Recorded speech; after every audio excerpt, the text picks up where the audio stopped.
This is my first video on here, so hopefully when I show you everything here, you can see everything. If you can't, just let me know in the comments and I will post a picture for you so you can get everything. But for those of you who don't know me, my name is Matt Ladusky. I'm the owner of the Region Barbell Club. I want to thank everybody for watching this. This is something that I've been working on with some of my clients. Some of them know what is going on with this, and it kind of helps them solidify what we're doing, why we're doing it, and helps them keep a good perspective on how to reach their goals.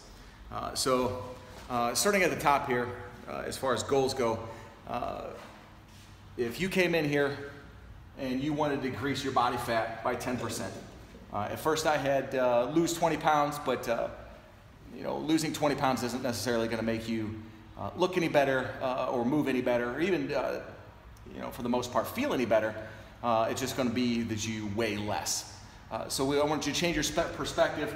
So we say decrease body fat by 10%. This really doesn't have much to do with the scale. I know a lot of people put a lot of stock in what the scale says. It's just one indicator to help you measure progress. But for this one, we're going to decrease body fat by 10%. So a lot of times we just go, I need to lose 10, I need to lose weight, I need to lose weight, I need to lose body fat, I need to be skinnier, whatever it is. And we lose focus on the things that we need to do to get here. And we need to find those things that we can use to measure progress without constantly checking our body fat. So indicators that we would use here would be to lose a ½ pound of fat a week. You could look at the scale. We'd take measurements here, lose a ½ pound. I'm using just a ½ inch of measurements a week. It could be a quarter. Some weeks could be 3/4. It's not always linear. So sometimes you might not lose anything this week, but next week it could be a ½ inch, could be 1 inch. So you have to stay the course with that, and you have to look at all of the indicators. The other thing we're looking to do is increase muscle. As we increase muscle and lose body fat, we're going to kind of double dip here. So if we're putting on muscle, taking off body fat, our percentage of body fat will go down slightly faster. So these are the indicators that we're always looking at. These aren't necessarily, these are going to be fairly close to the same for everybody wanting to lose body fat. These, as you notice, normally we would say we would have a date here. Lose 10% body fat by in 6 months or 5 months. So you have something to shoot for. These are typically looking at, these are measurements over a week. We could set it for 2 weeks, whatever it is.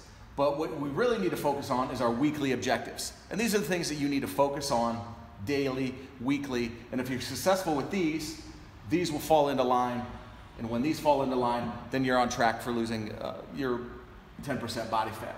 So for most clients, eating 5 meals a day, that includes, you know, some of those would be snacks and some of those would be full meals.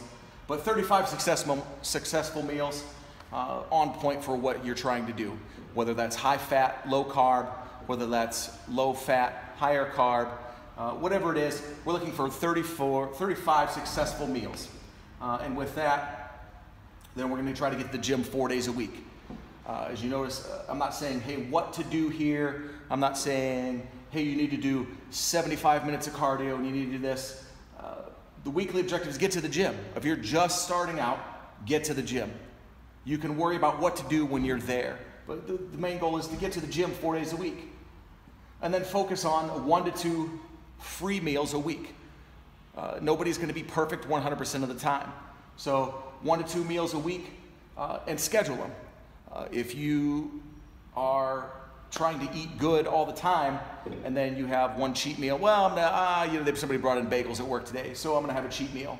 Well, then it's easier for you to justify another cheat meal later, and then it continues from so on and so on. If you schedule it, I'm going to work backwards here. If you schedule it, then you can, with the planned cheat, you can say, I can have it, just not now.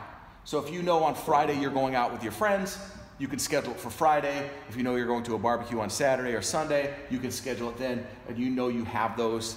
And it's easier to say, you know what, I can wait until then. I don't need to have this now.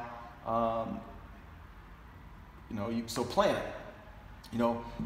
Get to the gym 4 days a week. Set your, these will probably be daily objectives here. Plan for, hey, I need to get 20 minutes of cardio and 20 to 40 minutes of weights in. If you do this, you're 4 days a week, you're going to be successful. These here will adjust as you go. And as these, if one of these isn't falling in line, somewhere down here, you're missing out. So once these are in line, these will fall, this will come down. And then back to the 35 successful meals. Win each hour.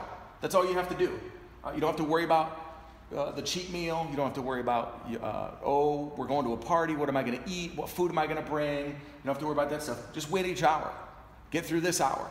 And then next hour, get through that hour. Don't focus. A lot of times people focus too much on the big picture and don't focus on the small things that they need to do to be successful. Get these in line. Track it with this. And you'll be sure to get this at the top of the pyramid. So let me give you another example here.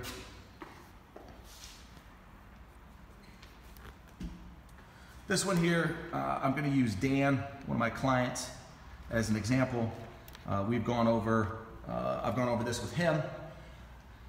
So Dan's been with me, I don't know, a year and a half, almost 2 years maybe. He wants to bench press 350 pounds. So for him, his indicators are if he breaks his close grip bench record, his steep incline record, and his floor press record, we know that he's getting closer to this goal. If he breaks these every time that he does them, we know that he's getting stronger. So we don't have to test his bench press every single week, every 3 weeks, every 4 weeks. Actually, we very rarely test it because we use these as our indicators. And then for Dan, we diagnosed his weaknesses, which are his lats and upper back. So he needs to do 20 sets of lats a week. Typically, how he gets that done, I give him about 10 sets to do, and then divide it over 2 days, and then he has another 10 sets that he kind of gets in on his own. He has a free reign over those other 10 sets of what he wants to do. He needs to get upper back in 3 workouts a week. We do that. I program that in for him. The other thing that Dan has to work on is his triceps. His shoulders are fairly strong, but his triceps just aren't catching up. So for him, we need to get about 300 reps a week in. Now, for some of you, that sounds like a lot, but we would do 50 heavy reps on his first bench day, and then another 50-ish heavy reps on his second bench day. And then he has about another 200 reps that he does on his own, which are simple band push down, light band push downs, higher rep stuff, just trying to get the muscle of fire, get some extra work in there, and extra volume. So those are his weekly goals, along with his 2 pressing workouts. So he focuses on these, and these kind of, as we test these and go week in and week out. Now, we don't do these 3 every week. We have a couple others that we do in there, but these are the main indicators that we use for him. So as you can see, all he has to do is focus on getting his 20 sets of lats in. When he doesn't do that, and he doesn't get his tricep work in, typically he kind of falls short or he gets stagnant. There's a little bit of time where due to scheduling and baseball with his sons and things like that, where he's missed a couple of workouts. So he hasn't been able to get all his lat work in or his upper back work in. So he kind of stays stagnant there for a couple weeks. Once we bring things back up, then things start to move again. So hopefully these 2 examples that I've given you gives you something to focus on. Focus on the little things. For strength, it's the sets and the volume of the little stuff that's going to break, that's going to build and allow you to move the bigger exercises up. For the nutrition stuff, you have to find those things that you need to be successful at. Get to the gym, your successful meals, and then schedule your cheat meals. And then once you hit those, if you hit those throughout the week, for some people it might be, hey, I need to get in, 60 minutes of cardio a week. For some people, it's just getting to the gym. Depending on where you're at, when you're starting out, sometimes it's just getting to the gym is your win. You may only do 10 minutes of stuff, but if you get there then that's a win. So focus on the little things, and then watch your big goals fall. Thanks again for watching. Hopefully this makes sense. If you have any questions, feel free to message me through the Facebook page, or you can email me at regionbarbell@gmail.com. Thanks.